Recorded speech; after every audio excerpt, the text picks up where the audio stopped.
At Ishan's palace, head eunuch Alexander led a few attendants behind me as we headed toward the pavilion by the lake for shade. But to my surprise, when I parted the lush green leaves beside the pavilion, the thick smell of blood hit me in the face. "Your Majesty!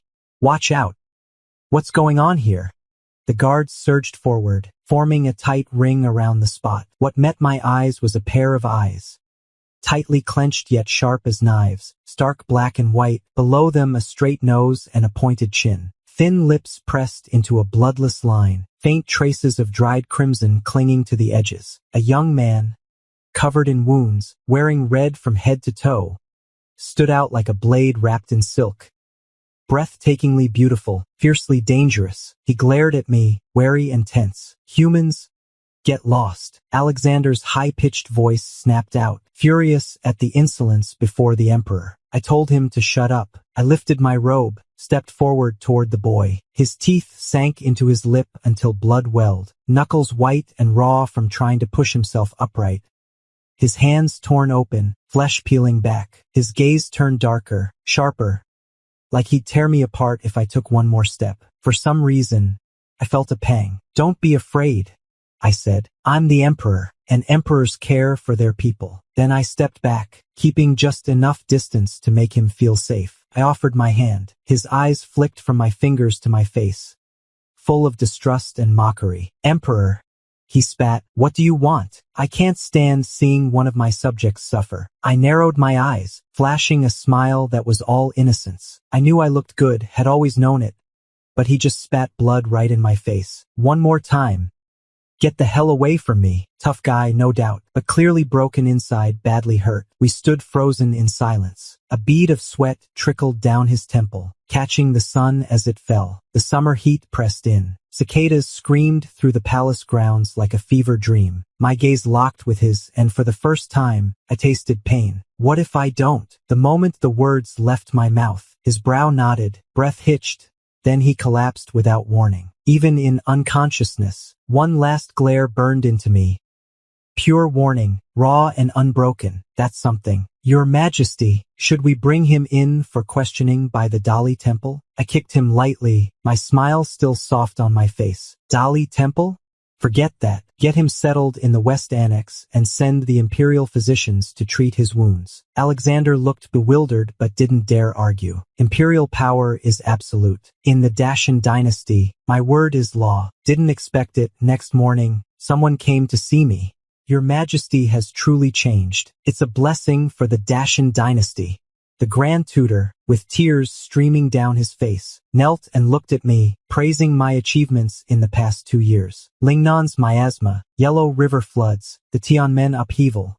None of it would have been possible for young Leo back then. I smiled faintly at Mason, the Grand Tutor, thinking, "Your emperor's already got a different soul inside. I'm from the 21st century, Leo, but I know he's holding back. There's more to his story." Mason always plays the old sage, so he asked quietly, "That young man you've got in the West Annex, are you thinking of making him a male consort?" The Dacian dynasty has always had open customs. Past emperors weren't shy about taking male consorts. I pressed my lips together, silent, fingers tapping steadily on the desk. Seemed like he felt uneasy under my stare.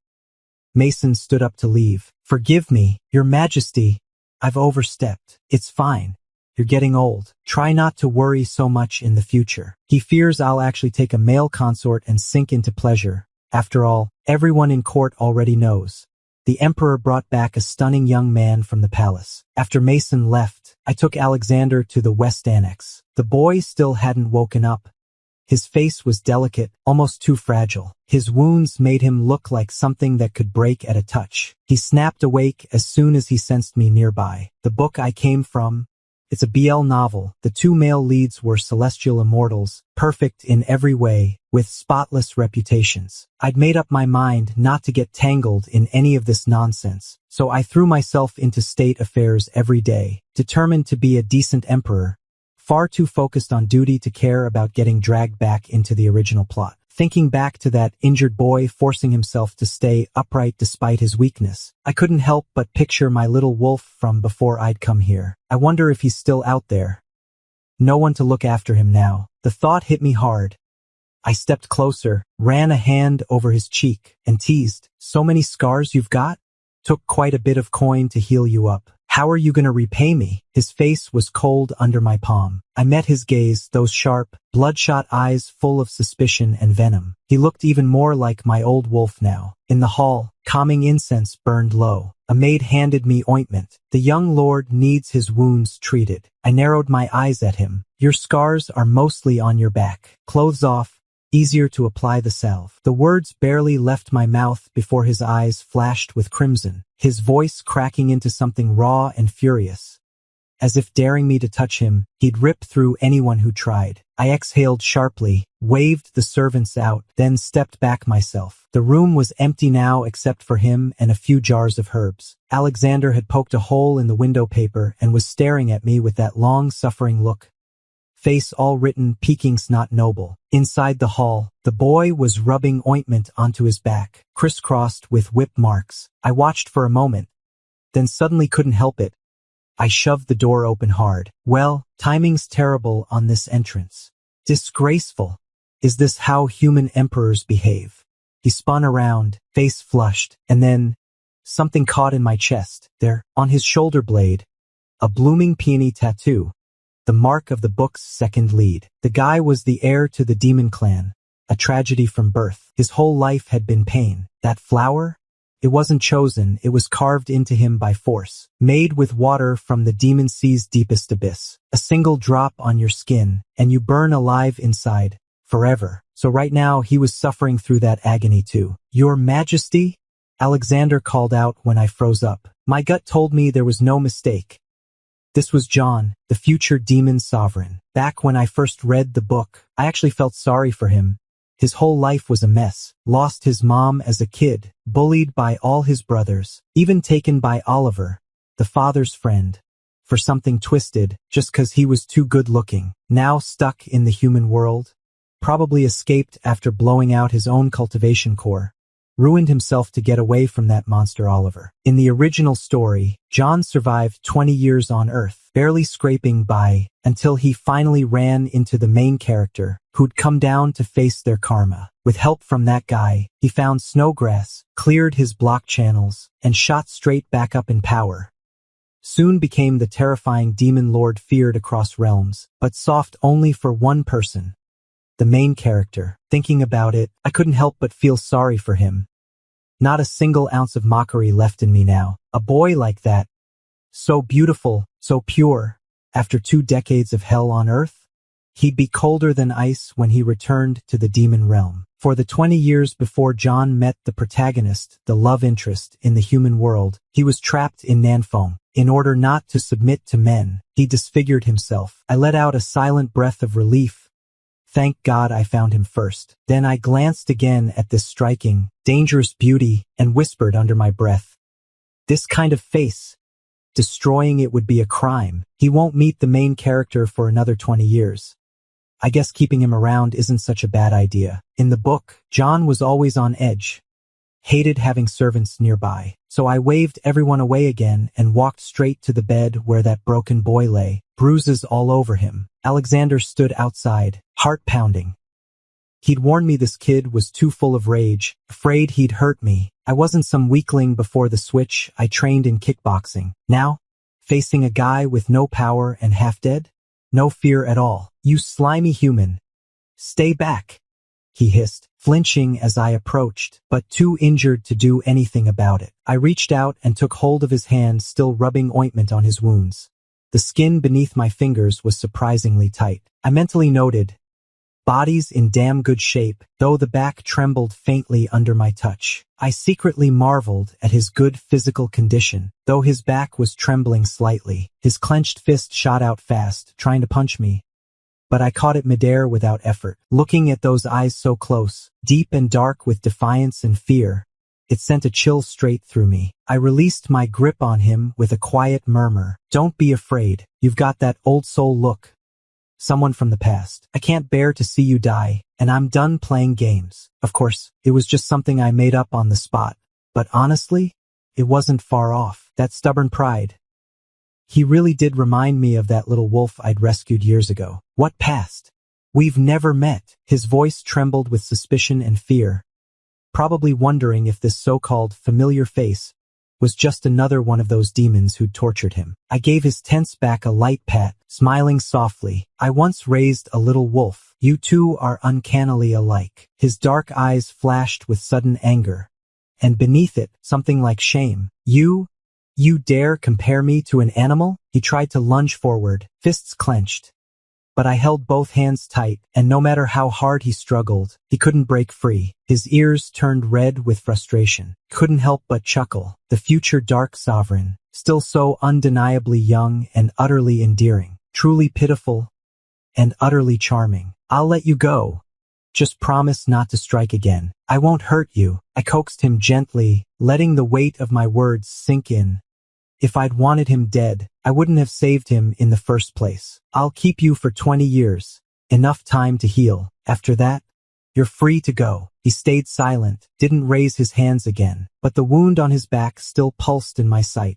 The koi flower blooming like a secret between his shoulder blades, crimson and deadly beautiful, must be killing him right now. I'd better find a way to get that thing off him. Outside, Alexander was getting restless, shouting my name through the door over and over. I just smiled at him.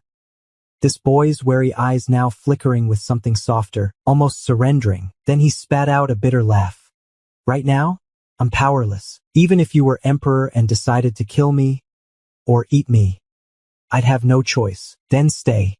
Heal in peace. The court's busy. I'll come back later. As I turned to leave, that faint flush on his ear lingered in my mind like a memory. Back in the Hall of State, staring at yet another half-baked report full of nonsense, I felt a surge of irritation. With a flick of my red brush, I scrawled for sharp characters, "Utter rubbish." Alexander couldn't meet my gaze, his mind racing now more than ever. The Emperor's presence carried an unshakable weight. Poor fool, seeing Samuel must have nearly given him a heart attack. A month later, I finally peeled myself away from the endless pile of paperwork and made my way to check on John. Alexander rushed in to complain. John had tried to bolt at least a dozen times. Utterly ungrateful, each escape ending with him dragged back like a recalcitrant child. I thought about it. Yeah, when John was in the underworld, every breath he took was laced with pain. Everyone around him had wanted only to hurt and break him. Now, here in the palace, days of quiet healing, sunlight on his skin, felt alien, unsettling. He kept expecting danger behind every smile, every glance. The boy stood beneath the old sycamore, eyes narrowed like a cornered animal. His voice was hoarse, raw. "You damn emperor, what do you want?" I arched a brow and smirked. For just a flash, his cheeks flushed, almost imperceptible. But there, I stepped toward the stone table beneath the tree and gestured for him to sit. "What's it to you? Guess what I'm up to." I ran my fingers gently over the wound, the fresh scab sending a tingling buzz across my fingertips. A hint of herbal scent tickled my nose, and before I could stop myself, I brushed my lips lightly, almost imperceptibly, against his earlobe. His face flushed instantly, those sharp eyes locking onto mine. "You! How dare you?" "Oh? And why not?" I lifted a hand, fingertips brushing his jawline, my expression dangerously light. "You've got a face worth remembering. Honestly, it's quite pleasing." Alexander went pale as ash. The courtiers around us froze. No one dared breathe. Just listen to that. The young emperor was known far and wide for his gentle grace, his brilliance unmatched, but nobody had ever heard him speak like this before. Not once. How could the king of men say such a thing? John's ears burned red as fire. The future Dark Lord, pure as snow in all the wrong ways. I patted his stiff back gently and settled into the chair beside him, offering a soft smile. "Relax, my lord. Just teasing. Fetch the white jade chess set from my chambers," I said. "I'd like to play a game with you. Still don't know your name." Then, he turned his face away, eyes flashing with anger, silent as stone. I pressed forward with a grin. "Since you won't speak, how about I call you Little Wolf from now on? You dog of an emperor." Such a fiery temper for Little Wolf. I tilted my head, teasing. Then he spoke, cold and sharp, those striking eyes locked onto mine, voice thin and strained. "I'm John, sure enough, the future Little Dark Lord, and maybe not entirely hateful toward me? After the game ended, I grinned sheepishly as I conceded, John, you're really good at this. He turned his face away, refusing to look. Alexander hollered from beside me, Our king's a pro, he was just letting you win. John's ears flushed crimson. He fought hard to keep a straight face before finally turning back to me. I've got nothing left to lose. No leverage, no bargaining power. Little Emperor, you're gonna regret this. I was about to fire off another jest when his brows snapped together. A sliver of the blood-red lotus tattoo peeking from under his shoulder blades pulsed faintly with heat. That's when it hit me, John wasn't just a character in the book. He was the secondary villain, scarred by endless torment. The cursed lotus inked into his flesh from the abyssal waters of hell's drowning sea burned like fire every day. And on the 10th of each month, it flared tenfold. Today happened to be that day, so he'd been playing chess while enduring agony this whole time. For some reason, I felt a surge of fury. Furious at the story for piling such suffering on him. Furious that it had twisted someone so whole into this broken state. Just moments ago, he'd been sitting there with poise. Now he was collapsed on the floor, veins standing out like ropes, those beautiful eyes filled with shame and rage. That flower, Oliver had carved it himself as a mark for his prey. Lucky for John, he'd escaped before it could fully bind him, spared from being tamed into submission. I dropped to my knees and gripped his trembling hand. I'll save you. He didn't look at me. Just pain etched across his face, a ghost of bitter self-mockery. Probably thinking, Asterisk, a mortal like you? What could you possibly do? Asterisk.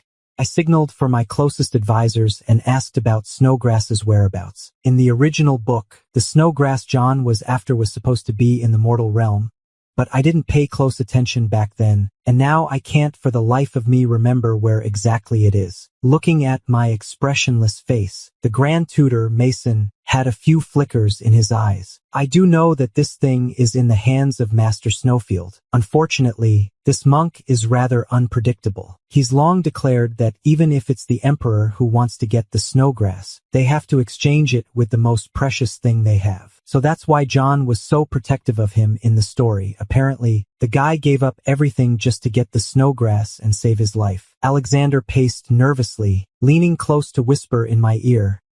John's condition had worsened again. Just moments ago, I'd ordered the court physicians to knock him out with a sedative. Might be less agony if he just passed out. Your Majesty, John's running a fever. The doctors all agree. If this keeps up, he won't survive the week. He kept his head down, refusing to meet my eyes. Mason and several ministers exchanged glances. They thought the Emperor was probably really going to take a male concubine. Judging by how anxious he was about this matter, and summoning them to ask about Snowgrass's whereabouts was likely to get treatment for the other person. I paused, letting the thought settle in my mind before giving the order. Alexander, fetch the late Empress's relics. That was probably the one thing the young Emperor treasured most. The last keepsakes of his mother. Your Majesty, you can't do this. How could you possibly trade your mother's remains for a man? The ministers dropped to their knees, trembling as they protested. One thing was clear. No matter how much we'd been through, these old-timers still couldn't grasp that someone like John meant more than relics. Honestly, some of these people, no matter how long I've lived among them, still get on my nerves. I turned sharply and walked away, leaving them kneeling in silence. I changed into the white robe I'd worn the day I first met John at the Summer Palace, then took off with Alexander toward the Snowfield Hermit's dwelling. Your Majesty, is it really worth it for John? Alexander's voice was as soft as a mosquito's buzz. I shot him a sidelong glance and remained silent. Still, the question lingered in my mind. Just a fictional character, after all. Why go to such lengths? Then again, my thoughts drifted back to that first moment I saw him. How pale and fragile he looked under the sun. His arms and legs were covered in tiny red dots. Not a rash, he'd been pricked all over. Those weren't accidental marks. They were needle holes. Back when John was still trapped in the demon realm, Oliver had tortured him mercilessly to keep him obedient. The worst of it? Needle torture. where thousands of silver needles are sealed inside your body, wounds stitched shut so every movement sends agony through your bones. It wasn't an allergy, just needle marks. In the demon realm, Oliver had tortured him mercilessly to break his will. The worst of it? Needle punishment. They'd sealed 1,000 silver needles into his body, stitched shut every wound. Every twitch sent agony through every nerve. Back then, John still had cultivation, just trapped, unable to use it. He couldn't die, not easily, just had to endure the torture, hour after hour. Truly no way to live, no way to die. Later, when he detonated his dantian and fled into the human world, he finally forced all those needles out. But stripped of his power, his body couldn't handle it. Racked with fever, broken beyond repair, the boy's flushed ear tips, eyes dark with pain, they kept flashing in my mind. Alexander, I whispered, I want to save him. I truly believe it's worth it. Snowgrass said nothing, just accepted the gift. The old master bowed deeply. May your majesty save whoever you wish to save. I couldn't help but smile, grateful for his generosity. Your majesty, with your heavenly presence and boundless power, what could you not have? Now you've come in person, bearing such a cost. Even I pray you succeed. Alexander, back to the palace. After Snowgrass's treatment, John's body started healing, but he still hadn't woken. I dismissed everyone, sat by his bedside, and gently pressed my fingertip to his lips. The softness sent a shiver all the way down to my core. I touched my chest. My heartbeat was faster than it should have been. Gorgeous like this? No shame at all, not even a little. Honestly, who in the demon realm could have done something so cruel? It's only been months since I found John, but I've thought about him constantly. I tease him in conversation, won't let him leave the palace. The whole court's already started whispering, King's got a thing for men. By all that's true, I haven't even done anything yet. Now, once he wakes up, his cultivation will return slightly. All those scars, every wound, including the tormenting lotus blooming on his shoulder blade, will vanish completely. The palace won't hold him long after that. Originally, the book was supposed to have him meet the protagonist and suffer after 20 years. Now I've brought his recovery forward by decades, spared him all that pain. Not sure if the original plot's still on track though. Honestly, I don't even care about what comes next. Screw the story arc. I just wanted John to be free of suffering sooner. That's all that matters. Then suddenly, he stirred awake, his eyes, sharp with suspicion at first, flooded with shock and disbelief. D-Dog, little emperor? You healed my dantian? Seeing only me in the room, his face relaxed instantly, snapping out of the stunned haze. Those striking eyes, once hollow with pain, now sparkled like a young man's again. Clear, sharp, alive. He looked even more dazzlingly cold and handsome than before. Little emperor, you saved me. What do you want? In his world, every kindness came at a price, and I just healed him without asking for anything. So naturally, he expected to pay more. Right now, I've got nothing, but once I'm fully recovered, then I'll get whatever you need. John is the kind of guy who never lets an insult slide, but always repays a kindness. Otherwise, in the original book, he wouldn't have shown so much pity for the protagonist just because the protagonist got Snowgrass for him and even fallen in love with him. Now that I'm the one who saved him, will he feel the same way toward me? Nah, I don't want pity. I'm the emperor of this dynasty, ruler of all. A little sympathy isn't worth a damn to me. A servant's posture doesn't suit me, not even close. I placed my hand gently on the back of his, and this time he didn't pull away. His skin warmed under mine, no longer icy with death's chill. I smiled, eyes crinkling. I'm the emperor. My grace is boundless. No repayment needed. You're free to go. Of course, deep down, I didn't want him to leave. A beauty like that, just looking at him does wonders for the soul. But no mortal can hold back a cultivator. Especially not me, and I'm not fooling myself into thinking I could. Then he leapt off the bed in one smooth motion. Light on his feet, color returning to his face, lips flushed with healthy pink. For a second, couldn't look away, and then he smiled. The first real smile in months. It nearly stole my breath, like moonlight on water, silent, pure, and gone before you even realize it's touched your heart. Little emperor, goodbye. I'll bring something back for you. And with that, he vanished into thin air, gone in an instant. Damn, such a heartless kid. Heaven, hell, and the mortal realm, 3 worlds keep to themselves. Immortals and demons don't just waltz into the human world. Only someone like John, utterly broken and on death's door, could stumble through by accident. And since I'm the ruler of this realm, blessed with dragon chi from heaven itself, I can sense when any immortal or demon crosses over, and I've got the power to kick them out if I want. That's the universe's little gift to mortals like me. So here I am, Leo, sitting on this kingdom of mine. Better not waste a single thought on some future demon lord. I've told myself that 100 times over, but Alexander just stares at me like I'm losing it, and keeps asking if we should send someone to fetch John back. Still, deep down, I can feel him. Exactly where he was all along, in the old palace. He's meditating, motionless as stone. Ah, I'm Emperor of Heaven, and my will is divine law. This isn't about me missing him. It's the heavens themselves worrying over him. Alexander, ready the carriage. We're going to the palace. The palace was high up and far away, so I pushed for speed, but my body paid the price. Bounced around like a sack of grain. I threw up more than once, face pale as ash. When we finally got there, John stood in the doorway, red robes fluttering, watching me with those sharp eyes. His features were fierce and refined. Looked like trouble waiting to happen. I staggered down from the carriage, trembling, vomiting into my own hands before collapsing onto his shoulder, white as a sheet. "Little Emperor," he said, voice like ice, "you've gotten awfully weak after just a few days apart. Mortal flesh really is fragile." He muttered it, but already one hand was under my waist, steadying me. Months gone by, and he'd grown taller, now almost level with me. "John," I managed, breathless. "Have you missed your emperor so much that you're waiting at the gate like this?" He frowned, fingers tightening slightly on my waist. Just enough to remind me he wasn't joking. "You talk tough, but even a king's body is still just flesh and blood. I know you can sense those who slip into this world." He went on, voice low. "So why haven't you kicked me out? You're holding back. Still trying to figure out how I'm supposed to repay you." "Well, got it figured out yet?" I sighed inwardly.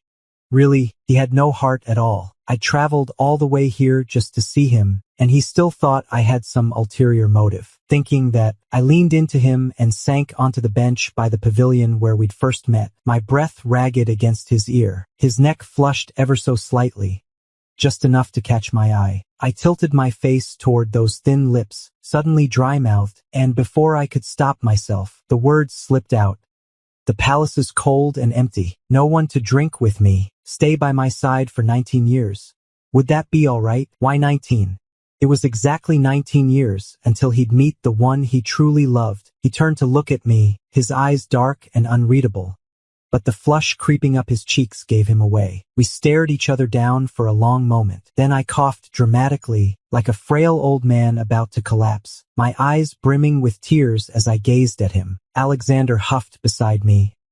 "Your Majesty, watch your health. You've been through hell just getting here. Can't believe someone's still not grateful." "Fine then," he said quietly. 19 years? To me, it's nothing more than a blink. But to you, a mortal, it's half your life. You saved me. I'll grant your wish." I subtly gave Alexander the thumbs up behind his back. My perfect wingman. He glanced away, cheeks faintly pink with embarrassment. And just like that, I'd lured future little Dark Lord back into my grip. Me? Genius. Absolute genius. Back in the palace, I called a full court session and announced to everyone. John was a celestial guest, temporarily residing under my protection. John is a divine visitor sent by me, my trusted advisor in ruling this realm. All those nasty rumors from before?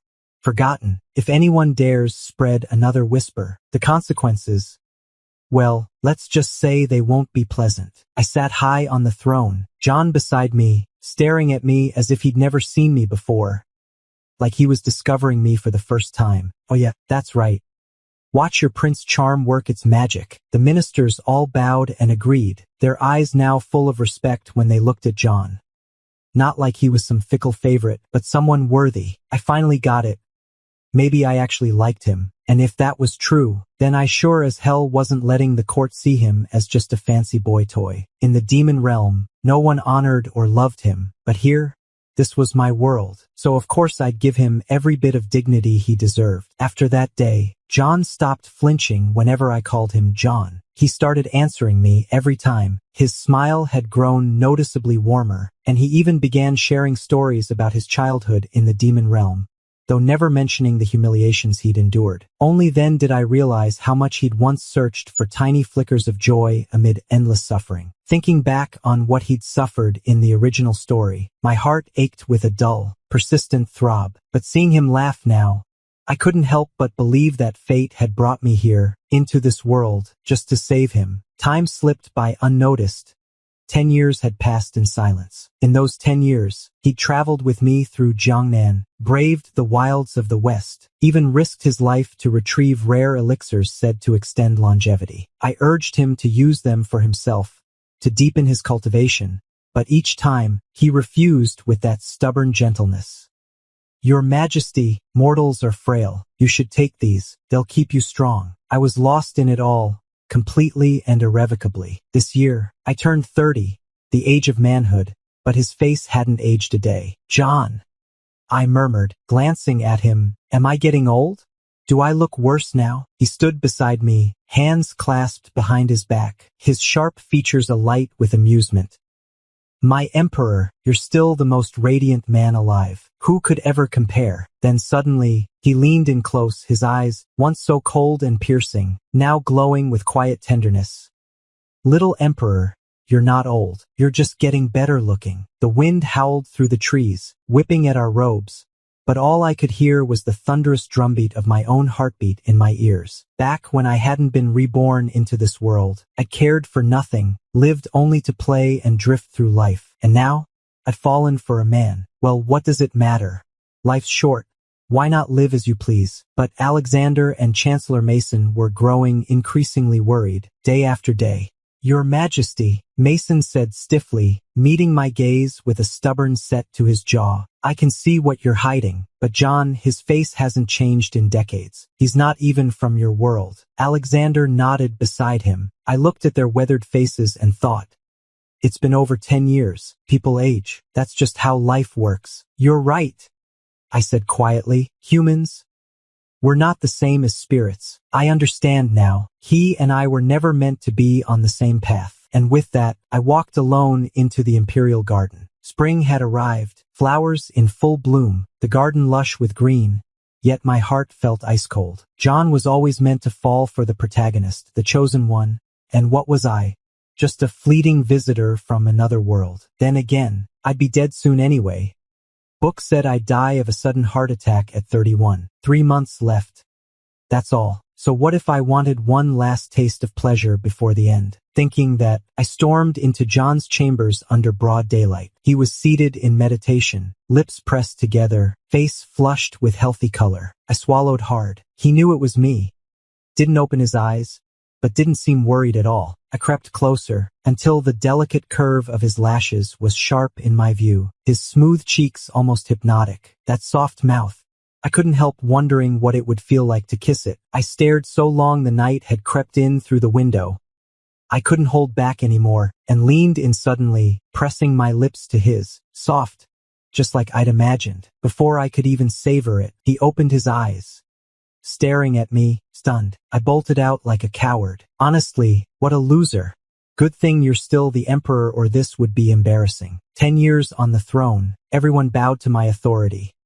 And now this one moment of feeling gets me trembling like a boy. But hey, it's not perfect. I'll forgive myself. After that, I started avoiding John. Oddly enough, he didn't come looking for me. Maybe I scared him off? Or maybe he just couldn't handle affection from a man. Thought I was repulsive? If he were ordinary, I'd have forced him to stay. But he's not future demon lord, the one who's fated to love the protagonist, the obsessive male lead no matter what. This book could bring me here, so it can just as easily keep him loving the main character, the chosen one. If he doesn't want to find me, fine. Saves us both from saying things that'd break my heart. Alexander passed word. John's gone off to fetch something, says he'll be back in about 3 months. Yeah, right. A flimsy excuse if I've ever heard one. I shook my head, eyes stinging, my chest a dull ache. My time's running out. This last stretch needs to be handled right. These years, I've kept Dashin stable and strong. I'll say this. If I hadn't come through, that old emperor, he'd have been nothing compared to what I've done. Peace reigns across the land, prosperity in every corner.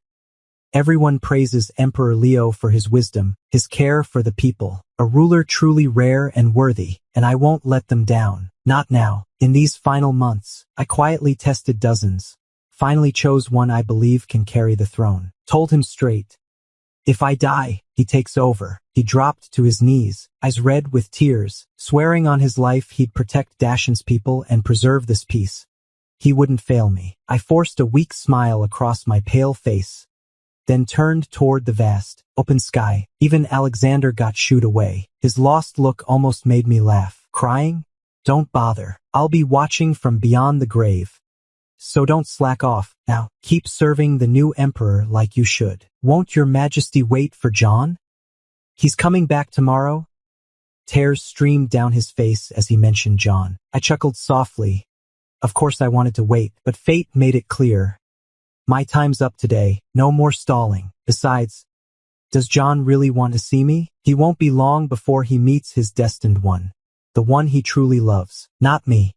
Never me. After sending everyone away, I lay by the clear stream and closed my eyes. Death came. In my last moments, John's sharp, piercing eyes still burned in my mind. He fixed me with that look, like he was silently asking, why'd you go so fast? Probably about to mutter some damn line. Mortal flesh really is fragile. I should have looked at him one more time. King Leo, 31 years old, passed away by the river's edge. His reign lasted 20 years. Dashan was peaceful and prosperous, a golden age known as the Ming-Kai prosperity. Didn't die after all? My first thought was pure disbelief. When I opened my eyes again, I wasn't the little emperor anymore. I was in some grim, cold mansion. A sudden chill ran up my arm. My shirt had sleeves? No way. I was wearing short sleeves. Did I actually get pulled into this world? As me, the room was bare. Just a communal bed, nothing fancy. Instantly recognized it. A servant's quarters. Survival came first. I scrambled through the wardrobe and pulled on a set of gray-black clothes that fit. Everyone here treated me like just another lowly servant. Across from my bed sat a dark-skinned boy, eyes sharp with curiosity. You're new? Lucky break. Landed in the master's household. The master? Which one? You mean, John? I played dumb. Hey, Master John, is that right? He clamped a hand over my mouth instantly. You don't get to speak the master's name like it's just any name. My eyes widened involuntarily. Thought flickered through them sharp as steel. The boy flinched, startled. Whoa, what was that? You just gave off serious vibes. Like, authority. I smirked. After years on the throne, I knew how to carry myself. After a few days of quietly digging around, I found out it had been a century since John returned to the demon realm. Now the entire demon world bowed at his feet. His subjects, his rule, his name spoken in awe. Meanwhile, as the sovereign of the demons, he'd also become close friends with two immortal lords from the celestial realm, even going so far as to have one lend him their soul-calling lamp. Those two, of course, were the original protagonists, the hero and his counterpart, each hoarding countless treasures. Wait, wasn't he the villainous second male lead? How'd he end up on good terms with the main characters now? And lending out priceless relics like that? Could it be the story changed after I died? I wonder, over these past 100 years, did he spare even a single thought for me? This frail mortal? A century to him was eternity. To me, just a blink. After all, I'd barely closed my eyes, then opened them again. The last words Alexander whispered before I passed still echoed in my mind. He said John would be back the next day, but I died the very night before his return. Thinking about it now, still kind of brutal. I need to see him. Just once. God knows what John looks like now, after all this time. As soon as the thought crossed my mind, the steward shoved us into the main hall. The demon sovereign has emerged from seclusion. Your presence is required. I stood among the crowd, head down, shoulders hunched. The man seated on the dais before us radiated authority. But his eyes, those sharp, knowing eyes, were unmistakably familiar, gleaming with an almost unnerving insight. His almond-shaped gaze swept over us, cold and piercing. That thin mouth, still soft and rosy, dared no one to meet it head-on. The boy who used to blush at the slightest glance was now a man carved from shadow and steel. He lifted his long, knuckled fingers to rest under his chin, eyes sharp with frost as he scanned each of us. Then pointed straight at me. "You," he said, voice like gravel beneath ice. "Look up, let the sovereign see you."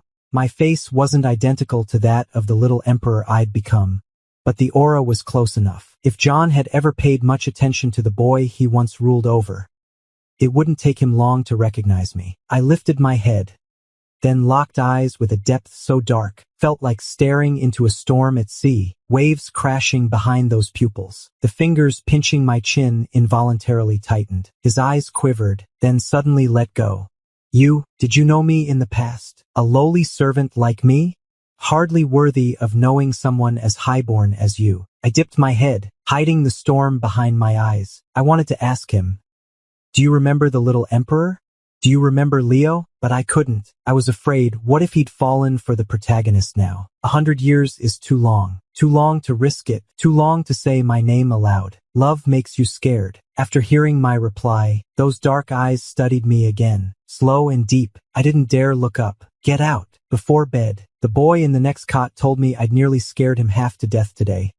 Thought I'd pissed off the demon lord somehow. I whispered, "Does the demon lord have someone he loves?" Need to find out the real deal on where things stand between him and the protagonist now. Is he still obsessively in love with that guy, like in the original story? If not, I might just have to go confess to my John. A shadow flickered across the boy's eyes. Barely there. When the demon lord came back from the demon realm, he brought a painting. Back then, his rage was unbearable. Anyone who'd seen it? Dead. "What's on that painting?" The boy shivered, then braced himself. "I know where it is, hanging in the study. The Lord's moods calmed a lot lately. If you really want to see it, I could take you." Under cover of night and moonlight, I followed behind him for what felt like forever. But the trees grew thicker, wilder. Did we lose our way? Before I even finished speaking, a pavilion emerged ahead by a lake, with a sign above it, Ishue Pavilion. A familiar chill washes over me. This place feels eerily like the first time I met John. No, wait, not real. Just a copy. This is the demon realm, not the human world. Then the boy beside me grips my hand tighter, his forearm muscles locking like steel. I suddenly realize something's wrong and jerk my head around. Under the moonlight, his face begins to shift. His dark skin fades, his ordinary features dissolve, and in their place emerges a visage so breathtakingly beautiful it takes my breath away. His sharp brows and phoenix eyes stare into me like bottomless pools. His lips, thin and pale, glisten under the light with an almost hypnotic sheen. "You've come crawling right into my trap, little emperor." His arms close around me like iron bands, like he wants to melt me into his bones. The scent of ink and night air fills my nose, dizzying, intoxicating. I struggle against him, heart hammering, but I keep my voice light. "John, long time no see." A flicker of red burns at the corner of his eyes. His gaze swirls with emotion before he pulls me back in. "Not long," he says, quiet but sharp. "Just 103 years. 87 days. Even if your body is frail, you're never leaving me again. I'm drowning in the weight of it. This ache, this longing so fierce it's hard to breathe." Turns out, I wasn't the only one who felt it. Folks say lately the demon lord's been in rare good spirits. Rumor is he's finally reunited with his long-lost love after 100 years of waiting. In the taverns of the demon capital, storytellers fan their fans and spin tales of the demon lord's obsession, of how he refused to let go, even when all hope was lost. Only then did I learn. After I died, John wouldn't allow my body to be laid in the imperial mausoleum. He'd weep, mutter that there had to be a way, some miracle, to bring me back. Alexander dropped to his knees before him. "John, your majesty may be the true dragon king, but he's still mortal. This body can't stay like this forever. You're different." Another pleaded, "You're an immortal spirit, eternal. Let him rest in peace." Instead, John locked himself and my corpse inside a chamber for 7 days straight. Hollow-eyed, broken, he didn't move until the 8th dawn. When he opened the door, and buried me with his own hands. After that, he vanished from the Dashan realm. No one saw him again. I couldn't help but sigh. 100 years of solitude must have been hell. Once away from Dashan, he met the protagonist. Ren didn't fall for him, but ended up becoming his closest friend, and even saved his life more than once. Later, his power soared, and he finally returned to the demon realm. He slaughtered every soul who'd ever mocked or hurt him, cut off their heads and tossed them into packs of wild dogs to be devoured. Especially Oliver, broken limbs, thrown into Nanfeng, the lowest pit in the demon realm. You liked little boys, huh? Loved forcing others into shame? Now you get to taste your own poison. Countless people Oliver had tormented came daily to visit him. Didn't take long before he was dead. Then John signed a peace treaty with the immortal realm wherein lived, sealing an end to unprovoked war between both worlds. The demon lord's mansion loomed massive and solemn. No one dared get too close, not even servants. All stayed in line. John pulled me through the hall, refusing to let go. I'm scared if I loosen my grip, you'll vanish on me again. I just want you by my side always. Is that okay? I held his hand tight and promised, swore I'd never leave him. And then it hit me, he hadn't left to escape me at all. He just heard the Snowland's secret realm was opening and rushed off to find the jade grass inside, hoping to grant a mortal like me 100 years of life. But fate wasn't kind. My body died the day before he came back. His arms were locked around me, trembling with relief and something deeper. Fear of losing me again. Little Emperor, you have no idea what it felt like when I walked in and found only a corpse. I had nothing to say. My eyes stung, suddenly wet. I'd spent my life cold and distant, playing games with everyone. But now, for the first time, someone else mattered enough to make me ache, to feel both sweetness and bitterness, joy and rage. I borrowed the soul-calling lamp from Lin Qing, immortal master, and finally brought your spirit back. Just a few days ago. I wasn't sure if you'd remember me, so I had to pretend to be a servant just to get close. Lucky for me, you still recognized me. 2 hearts in tune, perfect.